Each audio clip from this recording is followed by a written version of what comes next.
ሰላም እንዴት ናችሁ? በባለፈው 3 ምዕራፎች ስለ ኖህ ጎርፍ አይተናል። ዛሬ የምናየው ጥናት ትንሽ ሰፋ ሊል ይችላል ከመጽሐፍ ቅዱስ ጎን ለጎን ታሪካችን ላይ የምናያቸውን ነገሮች ስለሚዳስስ። ስለዚህ ቀጥታ ከንባቡን ጀምር። ኦሪት ዘፍጥረት ምዕራፍ 9 እግዚአብሔር ለኖህ የሰጠው ቃል ኪዳን። እግዚአብሔርም ኖህና ልጆቹን ባረካቸው፣ እንዲህም አላቸው፣ ብዙ ተባዙ፣ ምድርንም ሙሏት፣ ግዟትም። አስፈሪነታችሁና አስደንጋጭነታችሁ በምድር አራዊት፣ በሰማይ ወፎች፣ በምድር ላይ በሚንቀሳቀሱትም በባህር ዓሣዎችም ሁሉ ላይ ይሁን። እነርሱንም በእጃችሁ ሰጠኋችሁ። ሕይወት ያለው ተንቀሳቃሽ ሁሉ መብል ይሁናችሁ። ሁሉንም እንደ ለመለመ ቡቃያ ሰጠኋችሁ። ነገር ግን ደመነፍስ ያለበት ሥጋ አትብሉ። ነፍሳችን ያለችበትን ደማችሁን ከአራዊት ሁሉ እጅ እሻዋለሁ። ከሰውም እጅ፣ ከሰውም ወንድም ልጅ የሰውን ነፍስ እሻለሁ። የሰውን ደም የሚያፈስ ሁሉ ስለዚያ ደም ፋንታ ደሙ ይፈሳል። ሰውን በእግዚአብሔር መልክ ፈጥሬዋለሁና። እናንተም ብዙ ተባዙ፣ ምድርንም ሙሏት፣ ግዟትም። እግዚአብሔርም ለኖህ ከእርሱም ጋር ለልጆቹ እንዲህ ብሎ ተናገረ። እኔም እነሆ ቃል ኪዳኔ ከአንተ ጋር ከእናንተ በኋላ ከዘራችሁ ጋር አጸናለሁ። ከእናንተ ጋር ላሉትም ሕያው ነፍስ ላላቸው ሁሉ ከእናንተ ጋር ከመርከብ ለወጡት ለወፎች፣ ለእንስሳትም፣ ለምድር አራዊትም ሁሉ ለማንኛውም ለምድር አራዊት ሁሉ ይሆናል። ቃል ኪዳኔም ከእናንተ ጋር አጸናለሁ። ሥጋ ያለውም ሁሉ ዳግመኛ በጥፋት ውሃ አይጠፋም፣ ምድርንም ለማጥፋት ዳግመኛ የጥፋት ውሃ አይሆንም። እግዚአብሔር አምላክም ለኖህ አለው፣ በእኔና በእናንተ መካከል እናንተም ጋር ባለው በሕያው ነፍስ ሁሉ መካከል ለዘላለም ትውልድ የማድርገው የቃል ኪዳኔ ምልክት ይህ ነው። ቀስቴም በደመና አኖራለሁ። የቃል ኪዳኔ ምልክት በእኔና በምድር መካከል ይሆናል። በምድር ላይ ደመናን በጋረድኩ ጊዜ ቀስቴ በደመናው ትታያለች። በእኔና በእናንተ መካከል ሕያው ነፍስ ባለውም ሥጋ ሁሉ መካከል ያለውን ቃል ኪዳኔን አስባለሁ። ሥጋ ያለውንም ሁሉ ያጠፋ ዘንድ ዳግመኛ የጥፋት ውሃን አላመጣም። ቀስቴም በደመና ትሆናለች። በእኔና በምድር መካከል በምድር ላይ በሚኖር ሥጋ ባለው በሕያው ነፍስ ሁሉ መካከል ያለውን የዘላለም ቃል ኪዳን ለማሰብ አያታለሁ። እግዚአብሔርም ኖህን በእኔና ምድር ላይ በሚኖር ሥጋ ባለው ሁሉ መካከል ያጸናሁት የቃል ኪዳኔ ምልክት ይህ ነው። ኖህና ልጆቹ። ከመርከብ የወጡት የኖህ ልጆችም እነዚህ ናቸው፣ ሴም፣ ካም፣ ያፌት። ካምም የከነዓን አባት ነው። በምድር ሁሉ ላይ በተበተኑ የኖህ ልጆች እነዚህ 3ቱ ናቸው። ኖህም ገበሬ መሆን ጀመረ፣ ወይንም ተከለ። ከወይን ጠጁም ጠጣና ሰከረ። በድንኳኑም ውስጥ ራቁቱን ሆነ። የከነዓን አባት ካምም የአባቱን ራቁትነት አየ። ወደ ውጭም ወጥቶ ለ2 ወንድሞቹ ነገራቸው። ሴምና ያፌትም ልብስ ወስደው በጫንቃቸው ላይ አደረጉ። የኋሊትም ሄደው የአባታቸውን ራቁትነት አለበሱ። ፊታቸውም ወደ ኋላ ነበረ፣ የአባታቸውንም ራቁትነት አላዩም። ኖህም ከወይኑ ስካር በነቃ ጊዜ ታናሹ ልጁ ያደረገበትን አወቀ። ኖህም እንዲህ አለ፣ ከነዓን ርጉም ይሁን፣ ለወንድሞቹ የባሪያዎች ባሪያ ይሁን። እንዲህም አለ፣ የሴም አምላክ እግዚአብሔር ይባረክ፣ ከነዓንም ለእርሱ ባሪያ ይሁን። እግዚአብሔር የያፌትን ሀገር ያስፋ፣ በሴምም ድንኳን ይደር፣ ከነዓንም እርሱ ባሪያ ይሁን። ኖህም ከጥፋት ውሃ በኋላ 300 ዓመት ኖረ። ኖህም የኖረበት ዘመን ሁሉ 950 ዓመት ሆነ፣ ሞተም። ኦሪት ዘፍጥረት ምዕራፍ 9 ከቁጥር 1 እስከ ቁጥር 3። እግዚአብሔርም ኖህና ልጆቹን ባረካቸው፣ እንዲህም አላቸው፣ ብዙ ተባዙ፣ ምድርንም ሙሏት፣ ግዟትም። አስፈሪነታችሁና አስደንጋጭነታችሁ በምድር አራዊት፣ በሰማይ ወፎች፣ በምድር ላይ በሚንቀሳቀሱትም በባህር ዓሣዎችም ሁሉ ላይ ይሁን። እነርሱም በእጃችሁ ሰጠኋችሁ። ሕይወት ያለው ተንቀሳቃሽ ሁሉ መብል ይሁናችሁ። ሁሉም እንደ ለመለመ ቡቃያ ሰጠኋችሁ። እንስሳቶች ለመብልነት ለመጀመሪያ ጊዜ ተፈቀደ። እንስሳቶች እስካሁን ሰውን አይፈሩም፣ እንዲሁም ለሰው ታዛዥ ነበሩ። እንዲሁም አንዱ የሚጠየቀው ጥያቄ እንዴት ነው ያ በሙሉ እንስሳን መርከብ ውስጥ አስገባ የሚለው ነው። እንስሳ ለሰው ታዛዥ ስለነበሩ። አሁን ግን ለመብል እንደሚሆኑ ስለሚያውቁ ሰውን ይፈሩ ጀመረ። ሕይወታቸውን ለማዳን ሰውን ማጥቃትም ጀመሩ። ስለዚህ ሰው ከእንስሳ ጋር ያለው ስምምነትም ተቋረጠ። ያ ማለት እስከ መጨረሻ ከእንስሳ ጋር አናመድም ማለት አይደለም። እነሱ እኛ የምንገላቸው መስሏቸው ቢፈሩንም እኛም እነሱ ይገሉናል ብለን ብንፈራቸውም ከእነሱ ጋር ያለን ስምምነት እንደገና ማገናኘት ይቻላል። አንድ ለምሳሌ መሆን የሚችለው የ50 አለቃ ገብሬና አንበሳው መኩሪያ ነው። 50 አለቃ ገብሬ ይህንን አንበሳ ከልጅነቱ ጀምሮ ነው ያሳደገው። ለማዳም በመሆኑም ብዙ ሰዎች ከዚህ አንበሳ ጋር ፎቶ ይነሳሉ፣ ፊልም ላይም ያስገቡታል፣ የኢትዮጵያ አየር መንገድ ማስታወቂያ ላይም ይገኛል። ስለዚህ የዚህ ገራሚ አንበሳ ታሪክ ረዥም ነውና በደንብ ዶክመንተሪ የሰራው የገነነ ሊብሮ አሻም ቲቪ ብላችሁ ታገኙታላችሁ። ታሪኩን በደንብ ዘርዝሮ ይናገራል። ሌላ ምሳሌ ያልተለመዱ እንስሳቶችን ልክ እንደ እባብ፣ ግዙፍ ሸረሪቶችን እንደ ቤት እንስሳ የሚያሳድጉ ሰዎች አሉ። ስለዚህ ከእንስሳ ጋር መልሶ መላመድ ይቻላል። ልክ እንደ መጀመሪያው የታቀደልን ኑሮ ስጋም አለመብላትም ይቻላል። ያ ግን የራሳችን ምርጫ ነው። ነገር ግን ስጋ የሚበላ ሰው ኃጢአተኛ ነው ማለት አይደለም። እግዚአብሔር ስለፈቀደ። ስጋ የማይበሉ ሰዎች ምክንያታቸው ከሃይማኖት ጋር ተያይዞ ሳይሆን እንስሳቶች ላይ በሚከናወነው ጭካኔ ነው። ለሱም ዶክመንተሪዎች አሉ። እንዴት እንስሳዎችን እንደሚጎዱ፣ እንደሚደበድቡ፣ ህይወታቸውን ሙሉ ከታሰሩበት ቤት እንደማይለቀቁ፣ ብዙ እንስሳቶች ላይ የሚደረጉ ግፎች አሉ። እንደየሀገሩ ይለያያል። እነዚህ ነገሮች እኛ ሀገር ላይ እንደነሱ ባነሳሳላቸውም እኔ ያጋጠመኝ ሰውነቱ የተላላጠ ፈረስ ካልሄድክ ብሎ እረኛው ይገርፈዋል። ፈረሱ እየደማ ነው፣ ግን አይኑ ሲመታ ራሱ እርግብ አይልም፣ የዛኑ ቀን መሞት ስለፈለገ። ይህንን ቢያይ ማንም ሰው ሳይሳቀቅ አያልፍም። ስለዚህ ከዚህ ምን ነጥቦች መያዝ አለብን? ስጋ ለመብል መዋል እንደሚችል እግዚአብሔር መፍቀዱ፣ ሌላው በዚህ ምክንያት ሰውና እንስሳ ስምምነታቸው ቢፈርስም ከእነሱ ጋር ድጋሜ መላመድ አይቻልም ማለት እንዳልሆነ ይናገራል። ኦሪት ዘፍጥረት ምዕራፍ 9 ቁጥር 4 ነገር ግን ደመ ነፍስ ያለበትን ስጋ አትብሉ። ከኖህ ጎርፍ በኋላ አንዳንድ ደንቦች ይጸድቃሉ። ለሙሴ 10 ትእዛዛት እንደምንለው የኖህ ደግሞ ኖሃይድ ደንቦች ይባላሉ። መጽሐፍ ቅዱስ ላይ ቃል በቃል ይሄ ደንብ ነው፣ ይህንን ደንብ ተከተል የሚል ሳይሆን እግዚአብሔር አታድርጉ ካላቸው ነገሮች በሂብሪው ባህል ወደ 7 ሰብስበው የጻፉትን ነው። አንደኛው ሌሎች አማልክት አታምልክ፣ ሁለተኛው የእግዚአብሔር ስምን በከንቱ አትጥራ፣ ሶስተኛው አትግደል፣ አራተኛው አታመንዝር፣ አምስተኛው አትስረቅ፣ ስድስተኛው ደም ያለውን ስጋ አትብላ፣ ሰባተኛው ፍትሃዊ የሆነ ፍርድ የሚሰጥ ቤት አዋቅር ይላል። የመጀመሪያ 5ቱ የሙሴ ሕግጋት ውስጥ ይካተታሉ። ለዛም ይሆናል ስለ ኖሃይድ ሕግ ብዙም የማይወራው። ይህንን ስናይ ግን ከኖህ በፊት ለነበሩት ሕዝብ አታድርጉ የተባሉት ነገሮች አሉ ማለት ነው ብለን ልንጠይቅ እንችላለን። ለአዳም አታድርግ የተባለውን እንዳደረገ እናውቃለን። ከዛ በኋላ ለመጡት ሕዝብ ማድረግ የሌለባቸውን ጥሩን ከመጥፎ መለየት የሚችሉበትን መንገድ ወይም ሕግጋት ነበር የሚል ሀሳብ አለ።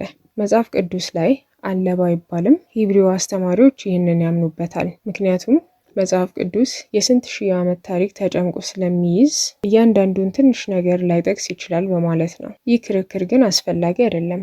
ምክንያቱም ከኖህ በፊት የነበሩት ስላልተነገራቸው ነው እንዳንል ከሙሴ ጀምሮ ያሉት እኛንም ጨምሮ ኃጢአት ውስጥ የምንገባው ጥሩን ከመጥፎ መለየት ስላልቻልን አይደለም፣ ስላልተነገረን ስለማናውቅ አይደለም። ስለዚህ ቢያውቁ ኖሮ የሚለው ክርክር ፋይዳ የለውም። ምክንያቱም ከነሱ በኋላ ያወቁት የተለየ ነገር አላደረጉበትም። ኦሪት ዘፍጥረት ምዕራፍ 9 ከቁጥር 5 እስከ ቁጥር 7 ነፍሳችሁ ያለችበትን ደማችሁን ከአራዊት ሁሉ እጅ እሻዋለሁ፣ ከሰውም እጅ ከሰውም ወንድም እጅ የሰው ነፍስ እሻለሁ። የሰውን ደም የሚያፈስ ሁሉ ስለዚያ ደም ፈንታ ደሙ ይፈሳል። ሰውን በእግዚአብሔር መልክ ፈጥሬዋለሁና እናንተም ብዙ ተባዙ፣ ምድርንም ሙሏት ግዟትም። እኛ ሀገር ውስጥ ሰምታችሁ ሊሆንም ላይሆንም ይችላል፣ ግን በአንዳንድ ባህል ውስጥ ደም በመጥበሻ ቀቅለው ይበላሉ። ከኢትዮጵያ ውጪም ዩናይትድ ኪንግደም ውስጥ ስጋ ከነ ደሙ ይቀቅሉታል። ስሙም ብላክ ፑዲንግ ወይም ብላክ ሶሴጅ ይባላል። እኔ ባይኔ ያየሁት በረምጣድ ወይም መጥበሻ ላይ ደሙን አፍስሰው ሲቀቅሉት ቅርጽ ይይዛል። ከዛ እሱን እንደ ስናክ እያነሱ ይበላሉ። አዲስ አበባ ላደገ ሰው ማመን ሊከብደው ይችላል። ካልቸር ሾክ ይሉታል። ከለመነው ባህል ወጣ ያለ ነገር ስናይ መደንገጡ። እንደምናውቀው ሀገራችን የብዙ ቋንቋና ባህል መናኸሪያ ናት። ብዙ ያላየናቸው ያልሰማናቸው ባህሎች አሉ። ስለነሱ ስንማር በመጸየፍ አይደለም፣ ህይወታቸውን በሙሉ ሲያርጉ የለመዱት ነው። እኛም ብዙ ነገር ራሳችንን ለምንድን ነው ግን እንደዚህ የምናደርገው ብለን ሳንፈትን የተቀበልናቸው ብዙ ማህበረሰብ ባህሎች አሉ። ይህኛው ባህል ግን የእንስሳን ደም መብላት ወይም ደም ያለውን ስጋ መብላት ከክርስትና ወይም ይሁዳ እምነት ጋር አብሮ እንደማይሄድ ማገናዘብ አለብን። የራሳችን ደም ከሆነስ ጥርስ የተነቀለ ሰው ሰምቶት ሊያውቅ ይችላል። ለአንድ ቀን ደምና ምራቅ መጥፋት አይቻልም ይባላል። ይሄ ለምንድን ነው? እዛ ጋር እየዳነ ያለውን ቁስል ስንተፋ የዳነውንም አንድ ላይ ልንተፋ እንችላለን። ስለዚህ በእነዚህ ጊዜ ኃጢአት እየሰራን ነው ማለት ነው አይደለም። ምክንያቱም አታድርጉ የተባለው ደም ያለውን ስጋ እንዳትበሉ ነው የሚለው። አትክልት መብላት እየተቻለ ስጋውንም በደንብ አጽድቶ መብላት እየተቻለ አይ እኔ የምፈልገው የእንስሳውን ደም ነው ማለት ለየት ያለ ፍላጎት ነው። ልክ እንደ አዳም እንደተነገረው ያ በሙሉ ምድር ላይ ካሉት ዛፎች መብላት ትችላለህ ተብሎ አትብላ ከተባለው ነገር እያወቀ መብላት መንፈሳችን ውስጥ ያለው ክፋት እያሸነፈ ነው ማለት ነው። ሳያውቁ ይህንን ባህል ለሚከተሉ እና ክርስቲያን የሆኑ ለምን መጽሐፍ ቅዱስ እንደማይፈቅድ ቀስ ብሎ ማስተማር በቂ ነው። ለምን ደም ያለው ስጋ መብላት ከክርስትና ጋር እንደማይሄድ ማሳወቅ ማለት ነው። ስለዚህ ለምንድን ነው የማይቻለው ለሚለው ጥያቄ ቁጥር 5 ምን ይላል? ነፍስ ያለው ደም ላይ ነው ይላል። ደም ለእግዚአብሔር መስዋዕት ላይ የሚውል ነገር ነው እንጂ ለመብላት አይደለም የሚውለው። ምክንያቱም ነፍሱ ደሙ ላይ ስላለ። እስካሁን ስናወራ የነበረውም ስለ እንስሳ ነበረ። ቁጥር 6 ይህንን ደንብ ወደ ሰው ያሰፈዋል። የሰውን ደም የሚያፈስ ሁሉ ሲል ግድያ ማለት ነው። ምን ይሆናል? የእሱ ደም ይፈሳል ይላል። እስካሁን ግድያ እግዚአብሔር ነበረ ቅጣቱን የሚወስነው። ካስታወሳችሁ ቃየን ወንድሙን አቤል ሲገል እግዚአብሔር ነው ቅጣቱን የወሰነው። እንዲሁም ሌላ ሰው እንደገለው ምልክት ራሱ አድርጎለት ነበረ። ከኖህ በኋላ ግን ቅጣቱን ለሰው ሰጥቷል። ሰውን የገደለ ይገደል በማለት። ስለዚህ ቀስ በቀስ ምድር ላይ መንግስት መፈጠር ጀመረ፣ ደንቡን የሰበረ ቅጣቱን እንዲቀበል። ኖህ ላይ 7ኛው ደንብ ይሄ ነው። ፍትሐዊ ፍርድ ቤት ምድር ላይ ይዋቀር። ሌላኛው 6ኛው ህግ ነበረ የሙሴ ደንብ ላይ ያልተጠቀሰው፣ ግን ስለ ደም ለምን እንደማይወሰድ በደንብ አብራርተናል። ስለዚህ የኖህ ህግ አንድ ላይ አይተናል ማለት ነው። ኦሪት ዘፍጥረት ምዕራፍ 9 ከቁጥር 8 እስከ ቁጥር 17። እግዚአብሔርም ለኖህ ከእርሱም ጋር ከልጆቹም ጋር እንዲህ ብሎ ተናገረ። እኔም እነሆ ቃል ኪዳኔ ከእናንተ ጋር ከእናንተም በኋላ ከዘራችሁ ጋር አጸናለሁ፣ ከእናንተ ጋር ላሉትም ሕያው ነፍስ ላላቸው ሁሉ ከእናንተ ጋር ከመርከብ ለወጡት ወፎች፣ ለእንስሳትም፣ ለምድር አራዊትም ሁሉ፣ ለማንኛውም ለምድር አራዊት ሁሉ ይሆናል። ቃል ኪዳኔም ከእናንተ ጋር አጸናለሁ። ስጋ ያለውም ሁሉ ዳግመኛ በጥፋት ውሃ አይጠፋም፣ ምድርም ለማጥፋት ዳግመኛ የጥፋት ውሃ አይሆንም። እግዚአብሔር አምላክም ለኖህ አለው፣ በእኔና በእናንተ መካከል ከእናንተ ጋር ባለው በሕያው ነፍስ ሁሉ መካከል ለዘላለም ትውልድ የማደርገው የቃል ኪዳኔ ምልክት ይህ ነው። ቀስቴን በደመና አኖራለሁ። የቃል ኪዳኔ ምልክት በእኔና በምድር ላይ ይሆናል። በምድር ላይ ደመናን በጋረድኩ ጊዜ ቀስቴ በደመናው ትታያለች። በእኔና በአንተ መካከል ሕያው ነፍስ ባለውም ስጋ ሁሉ መካከል ያለውን ቃል ኪዳኔን አስባለሁ። ስጋ ያለውንም ሁሉ ያጠፋ ዘንድ ዳግመኛ የጥፋት ውሃን አላመጣም። ቀስቴንም በደመና ትሆናለች። በእኔና በምድር መካከል በምድር ላይ በሚኖር ስጋ ባለው በሕያው ነፍስ ሁሉ መካከል ያለውን የዘላለም ቃል ኪዳኔም ለማሰብ አያታለሁ። እግዚአብሔርም ኖህን በእኔና በምድር ላይ በሚኖር ስጋ ባለው ሁሉ መካከል ያጸናሁት የቃል ኪዳኔ ምልክት ይህ ነው አለው።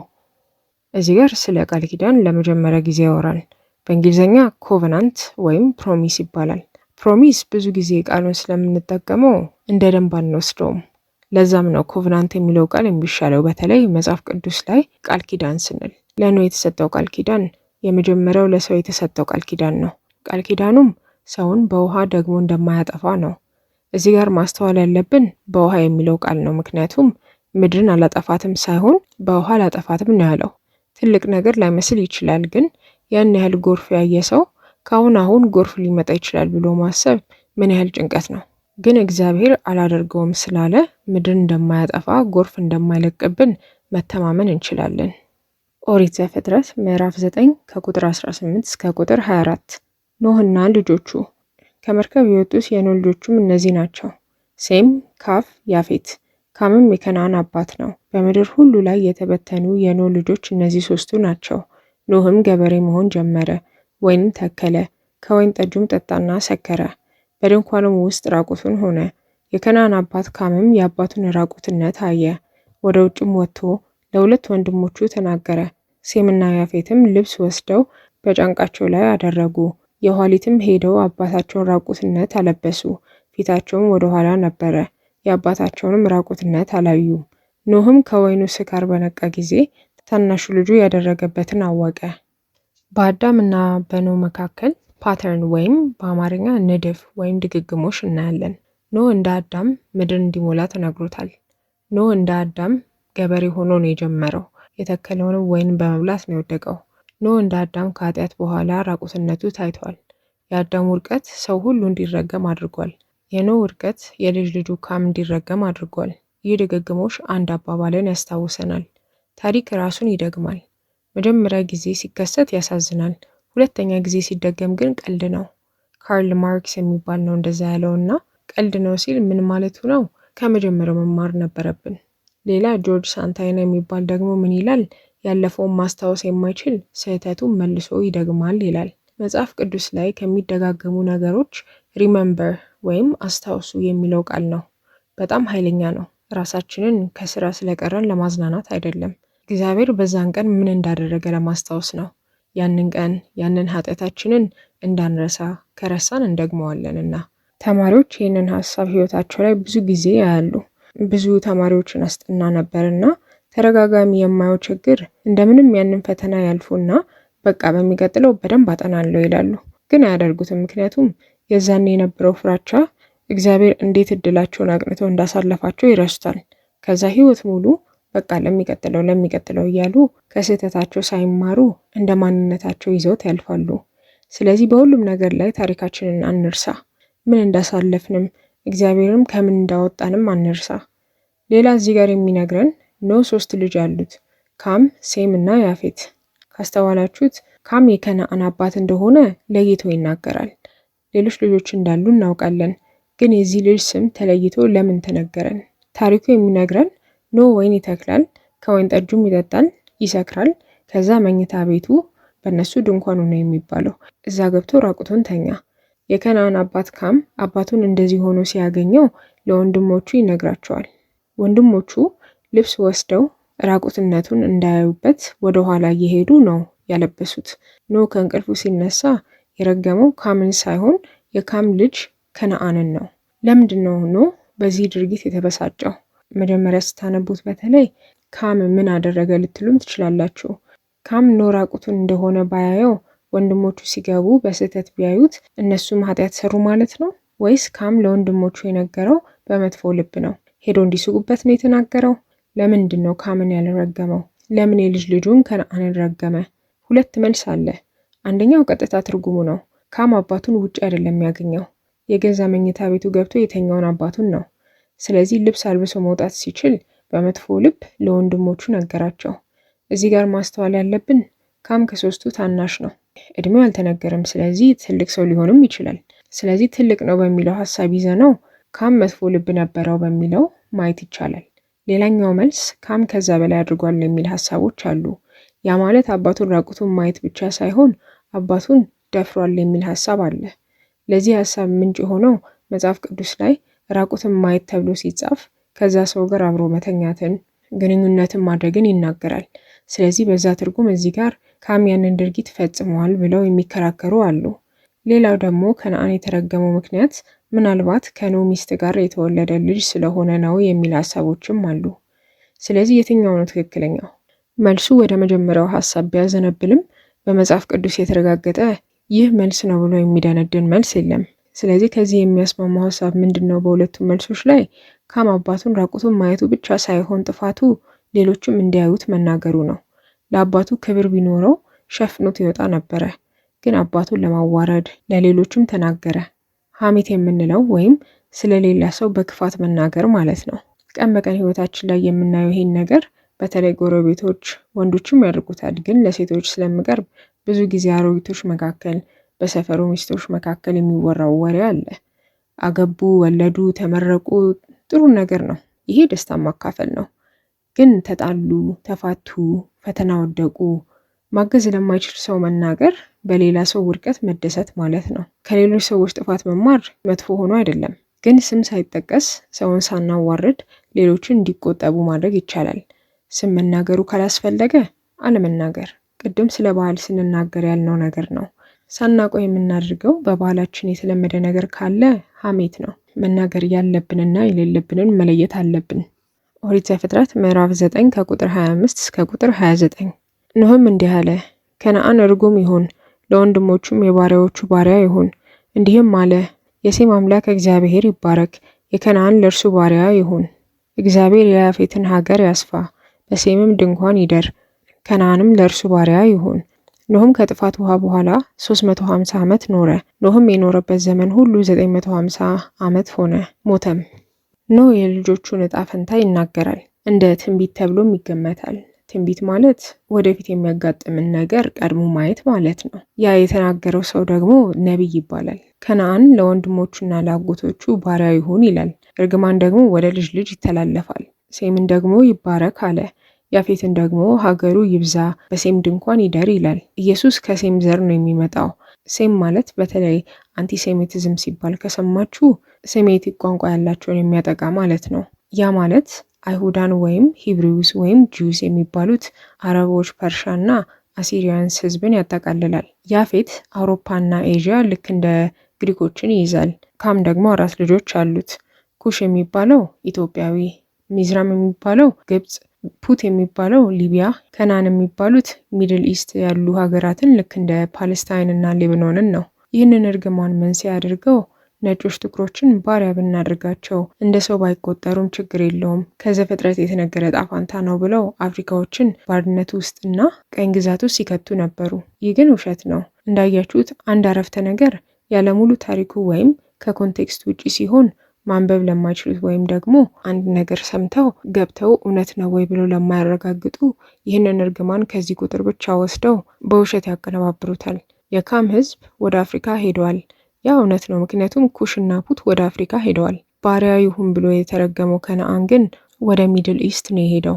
ስለዚህ የሆነ ሰዓት ላይ ይህንን በማቀነባበር ጥቁሮችን ለብዙ መጎሳቆልነት ላይ አውለዋል። ስራቸውም በእግዚአብሔር ፊት ጸጸት እንዳይኖራቸው ትክክል ነን ብለውም ምድርን አሳምነዋል። ስለ ባርነትም ስታጠኑ ነጮች እርስ በርስ ብዙ ምድሮችን ዘርፈው ሰዎችን ለባርነት ወስደዋል። ቫይኪንግ የሚለውን ተከታታይ ፊልም ላይ እንደ ምሳሌ ታዩታላችሁ።